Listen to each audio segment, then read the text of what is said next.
राधे राधे दोस्तों, आज मैं आपके लिए भगवान गणेश की बहुत ही रोचक कहानी लेकर के आई हूँ। इसे अंत तक अवश्य सुनिए। माता पार्वती और भगवान शिव के छोटे पुत्र हैं भगवान गणेश, जिन्हें माता पिता और देवताओं के द्वारा प्रथम पूज्य होने का आशीर्वाद प्रदान किया गया है। भगवान गणेश का जन्म माता पार्वती के उपटन से हुआ और भगवान शिव द्वारा उन्हें गज का सर लगाया गया, जिससे उन्हें यह रूप मिला। इसलिए भगवान गणेश को गजानन भी कहा जाता है। भगवान गणेश से जुड़ी कई ऐसी कथाएं हैं जो भगवान कृष्ण लीलाओं से भी मिलती जुलती हैं। तो आइए अब कथा शुरू करते हैं। क्या आप जानते हैं भगवान गणेश पाताल लोक के राजा भी हैं। एक बार गणपति ऋषि मुनियों के पुत्रों के साथ पराशर ऋषि के आश्रम में खेल रहे थे।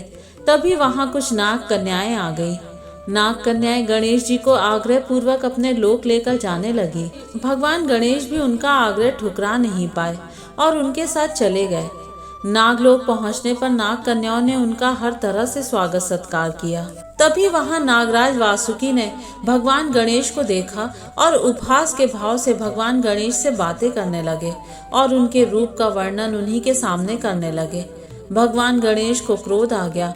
उन्होंने वासुकी के फन पर पैर रख दिया और उनके मुकुट को भी स्वयं पहन लिया। वासुकी की दुर्दशा देखकर उनके बड़े भाई शेषनाग भी वहां आ गए। उन्होंने हुंकार भरते हुए कहा, किसने मेरे भाई के साथ इस तरह का व्यवहार किया है। जब भगवान गणेश शेषनाग के सामने आए तो वे उन्हें पहचान गए और उनका अभिवादन करने लगे और उन्हें नागलोक यानी पाताल का राजा घोषित कर दिया। दोस्तों, आप लोग तो जानते होंगे कि भगवान गणेश को हम सभी एकदंत के नाम से भी जानते हैं। इसके पीछे पुराणों में एक कथा मिलती है, जिसके अनुसार भगवान विष्णु के अवतार और भगवान शिव के परम भक्त और शिष्य परशुराम, जिन्होंने 17 बार क्षत्रियों को धरती से समाप्त कर दिया था, भगवान शिव और माता पार्वती के दर्शन के लिए कैलाश पर्वत पर आए। उस समय भगवान शिव ध्यान में मग्न थे और पहरे पर स्वयं भगवान गणेश बैठे हुए थे।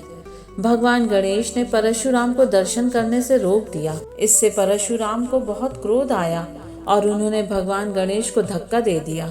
नीचे गिरते ही भगवान गणेश को भी क्रोध आ गया। परशुराम ब्राह्मण थे तो भगवान गणेश ने उन पर प्रहार करना उचित नहीं समझा। उन्होंने परशुराम को अपनी सूंड में जकड़ लिया और चारों दिशाओं में गोल गोल घुमाने लगे। कुछ पलों के बाद उन्होंने परशुराम को छोड़ दिया। कुछ देर तक तो परशुराम शांत मुद्रा में रहे, लेकिन जब उन्हें अपने अपमान का एहसास हुआ तो उन्होंने अपने फरसे से भगवान गणेश पर वार कर दिया। वह फरसा भगवान शिव का दिया हुआ था, तो भगवान गणेश उनके वार को खाली जाने नहीं देना चाहते थे। यह सोचकर उन्होंने फरसे के उस वार को अपने एक दांत पर झेल लिया। फरसा लगते ही भगवान गणेश का एक दांत टूटकर गिर गया। इस कोलाहल को सुनकर भगवान शिव ध्यान मुद्रा से जाग गए और उन्होंने दोनों को शांत करवाया। तब से भगवान गणेश का एक ही दांत रह गया और वह एक दंत कहलाने लगे। तो भक्तों, ये थी भगवान गणेश की रोचक कथा। अगर आपको ये कथा अच्छी लगी हो तो वीडियो को लाइक और चैनल को सब्सक्राइब जरूर कर दीजिएगा। आपका एक एक लाइक भी मेरे लिए बहुत महत्वपूर्ण है और मुझे प्रेरणा देता है आपके लिए इस तरह की नई रोचक कथा लाने का।